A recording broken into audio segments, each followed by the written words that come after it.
2009, America was terrified by a serial killer hiding behind fake online ads.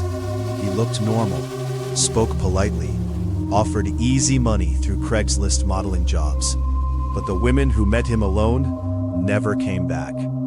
Police later discovered hidden cameras, fake identities, and disturbing recordings inside motel rooms across multiple states.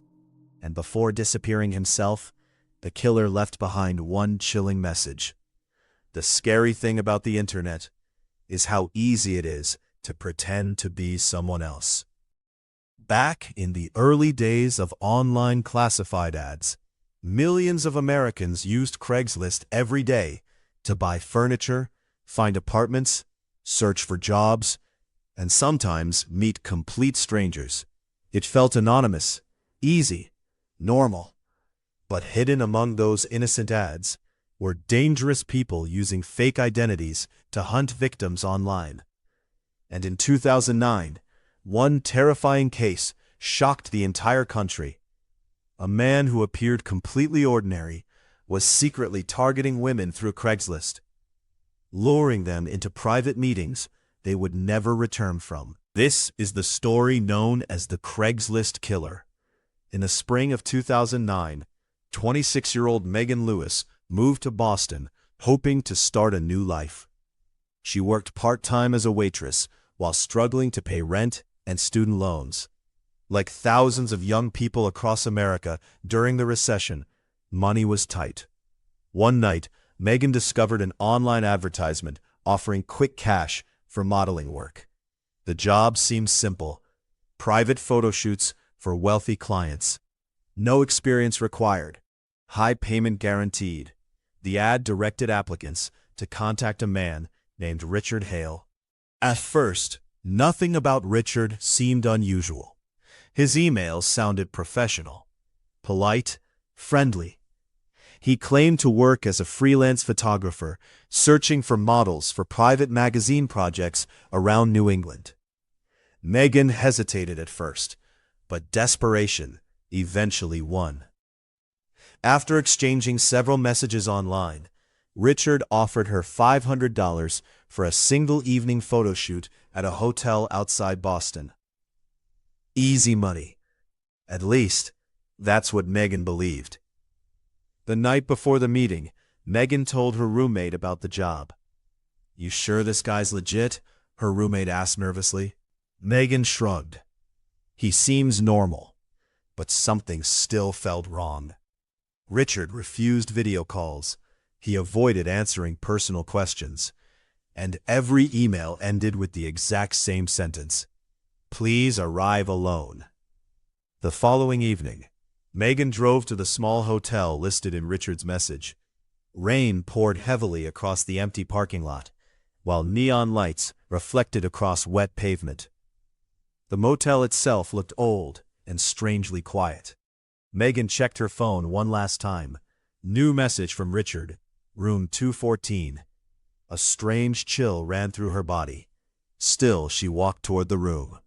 When Richard opened the door, he looked completely ordinary. Young, clean-cut, calm, the type of man nobody would fear. "Thanks for coming," he said politely. Inside, expensive camera equipment covered the room, while soft music played quietly in the background. Richard explained the shoot professionally, and even offered Megan water before beginning. At first, everything seemed normal, until Megan noticed something strange near the bathroom door. A digital camera, already recording, pointed directly toward the bed. Megan frowned. "I thought this was photography only." Richard smiled slightly. "It helps me remember my sessions." Fear slowly crawled through Megan's chest. Then she noticed something even worse: the hotel room door quietly locking behind her.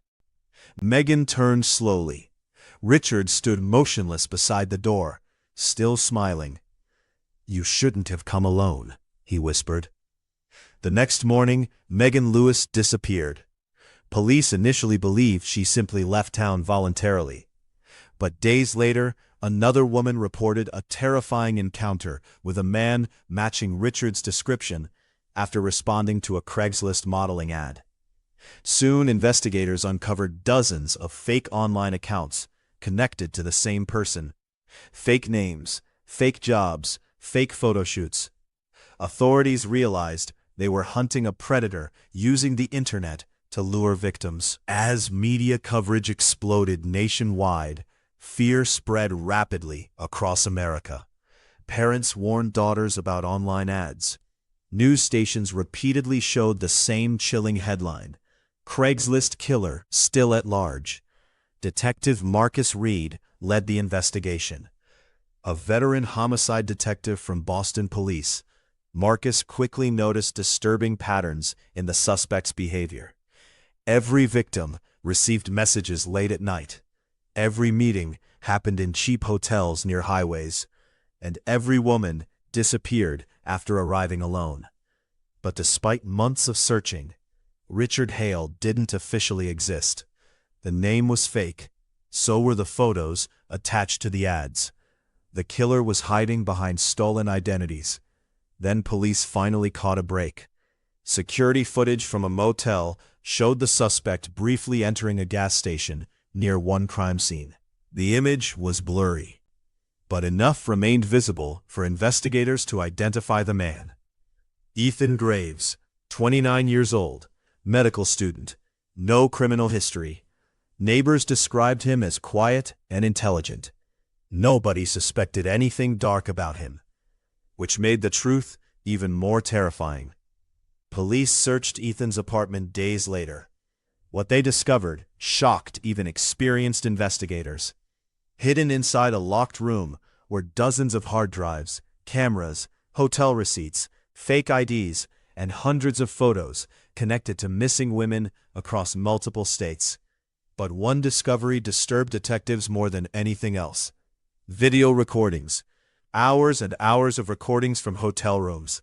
Many showed victims moments before disappearing. And in nearly every video, Ethan remained calm, smiling, like he enjoyed every second. Detective Reed later described the footage as the eyes of someone completely empty inside. As police prepared to arrest Ethan, something unexpected happened. He vanished, completely disappeared before authorities reached him.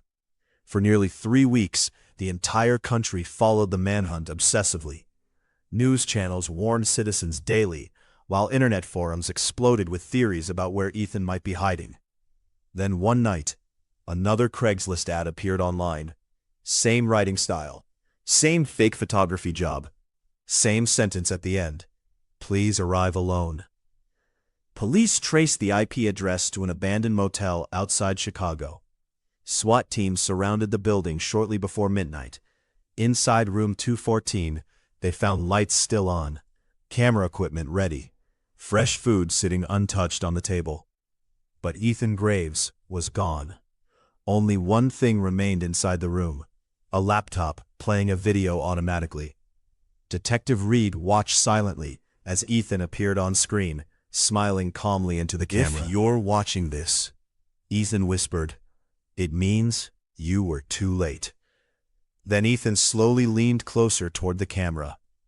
"The scary thing about the internet," he said quietly, "is how easy it is to pretend to be someone else." The video ended with static. Authorities never found Ethan Graves. Officially, he remains one of America's most infamous online fugitives. Over the years, dozens of similar Craigslist crimes have been connected to copycat predators using fake identities online. And according to internet rumors, people still occasionally discover strange modeling ads posted late at night across classified websites. Professional tone, easy money, private photo shoot, and always the same final sentence: "Please arrive alone." Because sometimes the most dangerous monsters don't hide in abandoned houses or dark forests. Sometimes they hide behind a screen.